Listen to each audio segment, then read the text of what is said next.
This is the Build Your Dream Home podcast with Mark Mathis, episode 2. Always wanted to build your dream house, but not sure where to start? You're in the right place. Welcome to the Build Your Dream Home podcast, where experts in the industry share their knowledge and help you to be one step closer to building your dream home. And here's your host, Mark Mathis. Hey, this is Mark Mathis from HousePlanGallery and the Build Your Dream Home podcast. We really appreciate you taking the time to listen to episode number 2, where we're going to be interviewing Kent Griswold from Tiny House Blog. And we've also got a lot of cool information going on right now at our site at HousePlanGallery.com.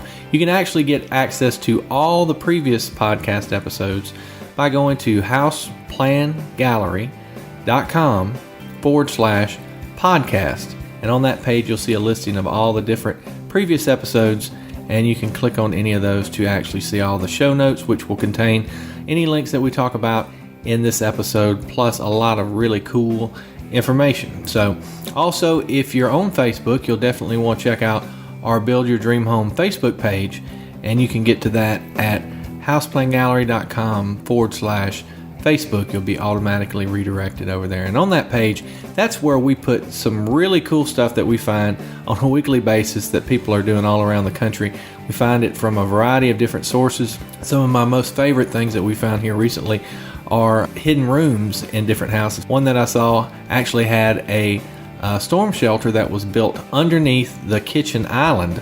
So you would actually open up a door that was covered so you couldn't actually tell that it was a door on the side of the island in the kitchen, and then it had a staircase that actually went down into a safe room or a storm room, as we would typically have down here in the South with the hurricanes and everything. And we just put anything that we find that's cool over there to give you some more ideas to help you to build your dream house, of course. Also, I wanted to tell you about a testimonial that we just got in a couple of days ago from our friends Kevin and Lisa in Texarkana, Texas, and they had purchased the plan HPG-20002-1, the Forest Wood. And Kevin and Lisa go on to say the service and quality of work ranks with anyone I've ever dealt with, and we're totally delighted with the plans, and they arrived to us yesterday. We spent most of the evening reviewing them and starting the daydreaming of building. I was astonished with the very quick turnaround time, and not only were you patient and kind, your knowledge and helpful comments on the modifications was more like ordering dessert than anything else. The process was totally painless, and although we felt some of our requests were actually a little too picky, your attitude allowed us to get our plans exactly the way that we wanted, and we felt it was your desire for just that. Upon receiving the final copies, everything was exactly as we expected and more. I would highly recommend your company. Our service and quality of work ranks with anyone I've ever dealt with. Again, thank you to Kevin and Lisa from Texarkana, Texas. And that's just one of our over 200 different testimonials that we have on our site that will tell you a little bit more about our house plans and the quality of our work. Now, one of the things that I had seen over the last week was a cool article on Realtor.org, and the title was actually Top Home Design Trends for the Next Year, and a few different items caught my attention. So you can get the link to this direct article in our show notes. Again, it will be at HousePlanGallery.com/2 for the episode 2. First of all, one of the trends that they saw was smarter, less costly automated controls. And they say, with lives continuing to be busy and automation costs coming down, it's becoming more affordable to control a home's systems, temperature, security, electronics, and lighting, and more through a single device, even an iPhone, iPad, or iPod. Doing so can eliminate multiple controls and make it easy for homeowners to manage things around their home, even when they're not there. We can see that just in talking to our different clients, that automation is definitely something that they're looking for. Again, it depends on typically the size of the home that you're looking at. Most of our clients are building between 1,400 and 2,300 square feet. When you get in some of the larger square footage ranges, then definitely automated controls are extremely nice to have. Another item that they pointed out was outdoor living rooms and screened porches are becoming extremely popular. And in the South, they've always been very popular to have screened-in porches or large front porches. But they go on to say a trend that began a few years ago continues to inspire homeowners to think beyond terraces and decks. These spaces have more of the feeling and function of an indoor room, better furnishings, fire pits, curtains, and even televisions and audio systems. And some spaces are designed as courtyards for greater privacy. yet with high efficiency glass windows and doors to make them energy smart and seamless with indoor rooms. So that's definitely something that we always try to include is ample outdoor living space, because especially in the South, we spend so much of our time outdoors, and with so many kids, I have three, they're all under 8. I'm always outside, and it would be nice to have a very comfortable place with a TV and a nice comfortable chair where I could sit back and relax with my family or watch them play in the backyard. So that's definitely something we try to include in all our plans as well. Another item was outdoor kitchens, vegetable gardens, and more. So interest continues in outdoor food preparation of all kinds. It can be as simple as a grill and as elaborate as built-in cook station with a sink, storage, a beer tap, a pizza oven, a refrigerator, and even granite countertops. And some of the newer amenities include hybrid grills that permit cooking with both gas and wood or charcoal, and even prefabricated kitchens that save money. With a kitchen in place, many homeowners move on to plant a vegetable garden, preferably including raised beds to avoid bending down too much, goes on Mr. Glassman, who was quoted in this particular article. Another item that they point out is media frenzy. So with more families remaining home for staycations rather than traveling, rooms are being devoted to TV and other multimedia entertainment with comfortable seating, tables, and good lighting. They're designed to have a more homey feel than media rooms of the past. So I can tell you, if you've ever gone to the movies here lately for to see a 3D movie, you can see that the prices are about $11 to $15 per person. And if you have 4 or 5 people in your family, that can certainly add up quickly, especially on the weekends. You really don't want to go too many places. You'd like to stay at home with your family and relax, have time to rewind, and just preparing a group of small kids to go to the movies or to go to town to eat is a huge effort. So we see that definitely, that more people are building spaces that they really enjoy staying in on the weekends. They're building more elaborate media areas as well. And that's certainly something that we see. So anyway, I'll give you the link to this article on the show notes page, again at HousePlanGallery.com/2, the number 2, and that stands for episode number 2 as well. So also, one thing, if you haven't had a chance to check out our Dream Home Success Kit, head over to HousePlanGallery.com/DreamHome. In that, we'll give you some awesome discounts. We'll give you a 30-minute webinar on how to choose house plans. We'll give you access to a private tool that we use to do cost to build estimation for your particular part of the country. We'll give you different special reports and bonus features that you'll not find anywhere else on the site. So with that, we'll get into our interview with Kent Griswold of Tiny House Blog. Now it's time for the Expert Interview of the Week. Experts bringing their knowledge and expertise to help you on your journey to building your dream home. Hey, Kent, how are you doing today? I'm fine, thank you. I'm glad to have you on the podcast today. And Kent Griswold is the owner of tinyhouseblog.com. And he's been involved with the tiny house movement over the last few years. And we're excited to have him on the call today. As we've seen at House Plan Gallery, many of our most popular plans have actually gone down in average square footage. So, for example, the average size home in the United States is around 2,400 square feet back in 2007. We've actually seen some of our most popular plans be around 1,800, 1,600, even 1,400 square feet. And so the tiny house movement is something that's gained traction, specifically in different areas of the country like the West Coast and even the East Coast around North Carolina. But it offers the ability to build a much smaller house that has very smart design features, and many people are using these as their primary residences, but also as secondary homes. They can take them around, in many cases on trailers, and bring them to different locations that they want to relocate for either a short or long term. So, Kent, before we get started, why don't you give us a little background on yourself, your blog, and how you got involved in the tiny house movement?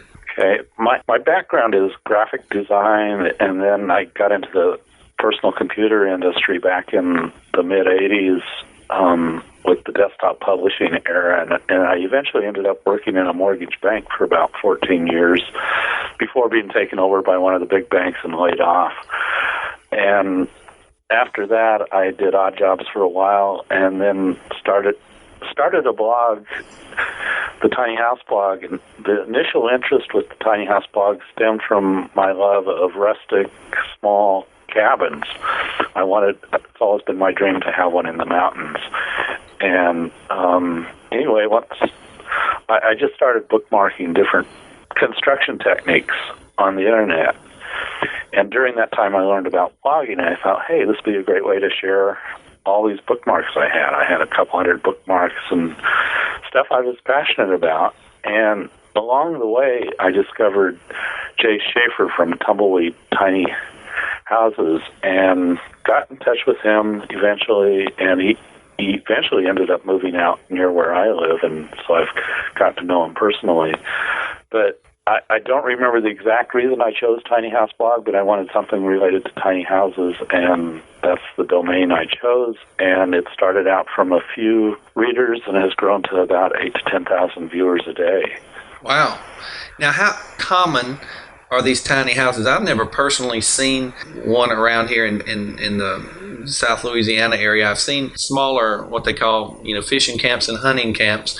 But some of the ones that I've seen on your blog are actually movable. They build them on trailers, and they're a lot more well designed, I guess I'd say, as far as, they have the kitchen area already set up, and smart living spaces as far as, sleeping quarters up on a second level, maybe in a loft type area. How common are these, and is it more common in certain areas than it is elsewhere? Okay. In numbers related to the general industry, I think it's really tiny, but it's really grown in the last few years, and there's certain areas that seem to be real hot spots. The Northwest, they're very flexible, or more flexible and open to this idea. There's quite a bit of interest here in California, and then a fair amount on the East Coast, and then the South, like in Texas and Colorado, South and Southwest, are kind of the main hubs. There is some interest also in the Midwest up near the Great Lakes. What are some of the reasons that people choose to live in smaller homes like this? Like some of the homes that I've seen are under 200 square feet. Why are they typically choosing to build a smaller home like this and choosing that lifestyle? I call those below 200 square feet the extreme tiny houses, and those are the ones that tend to be featured on the blog. It's like the new dream home instead of the big mansion. Now people are looking at this tiny home as an ideal living place, something you can move around. But I think one of the biggest influence has been the downturn in the economy here in North America in the last few years. People are really wanting to live within their means. So many have lost their homes, and now they're saying, "What? I can either build something myself, or get somebody to help me build it, and get it paid for within a year or two instead of having a 30-year mortgage and being at risk of losing it if you lose your job." So that's had a big influence. A lot of my push in the Tiny House blog, even though we tend to show the extreme tiny homes, is the whole idea of downsizing and living with what you really need, not with what you think you need, but getting back to the basics more and simplifying your life. Yeah, absolutely. And we're seeing that as well with the clients that we talk to about our house plans. People are trying to be very prudent in the size home that they build and really only build a size that they can financially support, especially depending on where they're getting into their life stage. We have a lot of older clients that are retired, and they're looking to significantly downsize from maybe a 3,000 square foot home to in many cases, we're selling a lot of 1,600, 1,700 square foot homes that are low maintenance, and they just basically have the space that they need at that point in their life. That being said, down here in the South, if you live in a neighborhood, there's typically a lot of building codes and ordinances about minimum square footage that you can build, and what structures have to have available in them. How do tiny homes fit into this? Are they applicable to the same types of building codes and local ordinances as stick-built homes? Yes, in reality they are, and that is been one of the biggest stumbling blocks with the tiny house movement really taking off is most cities, counties, whatever, have their restrictions, and the tiny houses, most of them fall below that. And so it's a matter of educating the community, the powers that be, to accept it, to try it. We've seen other types of construction that's slowly taken on, like straw bale construction, and that's slowly been accepted over the years. It's going to take some time for the tiny house to be fully accepted, and that's another reason why you see a lot of these tiny homes built on wheels. They fall more under an RV capability where you can park them. A lot of places allow you to live in them 6 months out of the year or whatever, and you may have to relocate them or whatever, but it's more flexible that way. And then there's people actually doing it under the table where they're off on some property, nobody knows it's there or something, or the neighbors don't mind it being there. So there is some illegality about it too, but it's part of the process being worked at, trying to make them acceptable. Right. And, down here, again, many times, like, for example, in South Mississippi, a lot of people have family land that they're given, or they have very inexpensive land that they can purchase and put something like, a trailered home on, or, build a smaller home. And it's really not an issue if you're outside of the city limits. It really only comes into play when you're building inside the city limits, or you're looking to locate the actual structure inside the city limits. So in many cases, it's not as big of a concern in certain parts of the country. But that's certainly something that you have to keep in mind when you're looking to live in it as your primary residence. Now, as a secondary residence, it may not be as big of an issue because, again, you're locating it typically somewhere outside of a city, somewhere that has some sort of aspect to the local plot of land that's appealing to you. For example, it's on top of a mountain, or in a really nice part of the woods that you want to retire and spend time on the weekends. But as far as actually building those, are there companies that will build these for you and ship them to you, or are there house plans to actually build from? There aren't any big companies that are building them. There's a lot of little companies around the country that have popped up over the last 2 or 3 years, but they're usually 1 or 2, 3 people doing it, and it's a very small business, but they will build them. They either have their own plans, or you can buy plans. There's quite a few plans available out there, and the tiny house people seem to be a lot of do-it-yourselfers, but there are places that you can get them built, and plans are available quite readily. Now, as far as one thing that we're seeing a lot more of also is self-sufficiency being a more and more common topic, with the rise of prepper shows on TV and people wanting to get to a more simplistic lifestyle and be able to provide all of their needs, as far as even electricity, water, sewage, anything that they can do to be more self-sufficient. That seems to be a big aspect of the movement as well. Have you seen that as well? Yes, and a lot of these tiny homes do end up completely off-grid, and since they're smaller, they require less to run the appliances, etc. So a lot are going with solar and wind to generate the power and able to live that way. Others are using it as an alternate source. They may be hooked into the grid, but they have a backup supply with solar or wind, and that's very popular. And it could be a very cost-effective option. Around here, hurricanes are always a constant threat in the summer times, and when you look at the cost of actually purchasing a more traditional trailer or an RV, that can easily be $50,000 or more.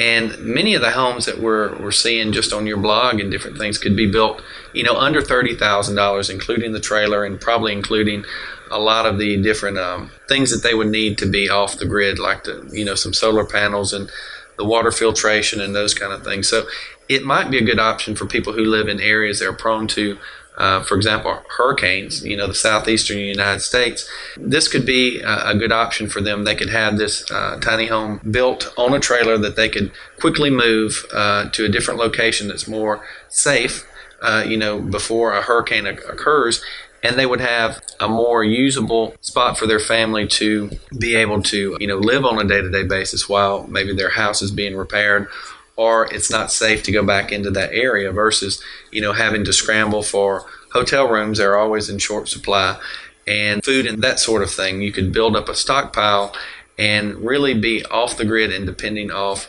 Mother Nature for wind and solar power to, take care of you in that time. Yes. It's the perfect situation like that because these tiny homes are basically built like a large home. Same type of structure, the framing, the insulation, not the thin, light. I mean, they are heavier. They're not aerodynamic as a RV trailer, but they're more like a real home on wheels that you can relocate. It's not something you would want to drag across the country on a regular basis, but it'd be perfect for moving from one situation to another or to live in temporarily while you're fixing the larger home. Yeah, absolutely. We're constantly thinking about plans for hurricanes, even tornadoes, and where we would go. Are we prepared? Especially when it gets into, August and September. Those are very busy months as far as the weather goes. So, anyway, I think that would be a great usage of this type of home, especially for temporary relocation. The reason I wanted to bring you on the podcast today is because I think this is a great area that people need to know more about and just know that it's available to them. Kent, if someone wants to find out more about you and your information and some of the products that you offer, where could they find out more about you? And my main product is the blog, which the information is all free, and that's tinyhouseblog.com. I also offer a magazine on the iPad, which you can find at tinyhousemagazine.co, not com, but .co. And then I've recently started another website called tinyhousenews.info. And what this site does is it brings in all the top bloggers from the tiny house world and features their best articles. So it's kind of like a one-stop place, and you can go and get information. Also on my blog, there's a tab that says plans. You can go and look at different plans that are available, workshop, and different books and all. So there's lots of products, lots of information available out there on the tiny house movement, and that's the best way to learn this information. And just let me say, I've had an opportunity to check out Kent's magazine and his blog. The magazine is top quality, beautiful color graphics, and you're able to actually embed video and audio and rich media. So it's really a great magazine to get a better idea of exactly what the tiny house movement's all about. And you get access to industry leaders and get to know the latest information about what's going on. It's an awesome resource, really cheap to subscribe to. And then his tiny house blog. I love success stories and hearing people's stories about why they chose to build a particular house. We do a contest every single year and get hundreds of submissions from our previous clients from that year.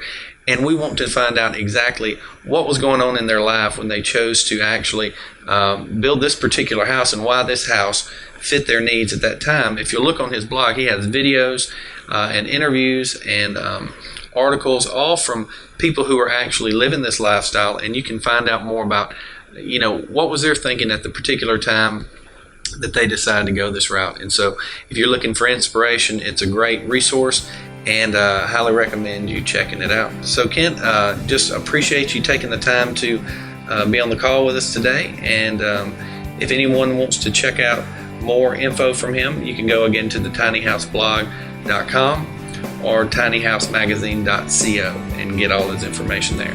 I appreciate you being on the call today, Kent. Thank you very much. I enjoyed it.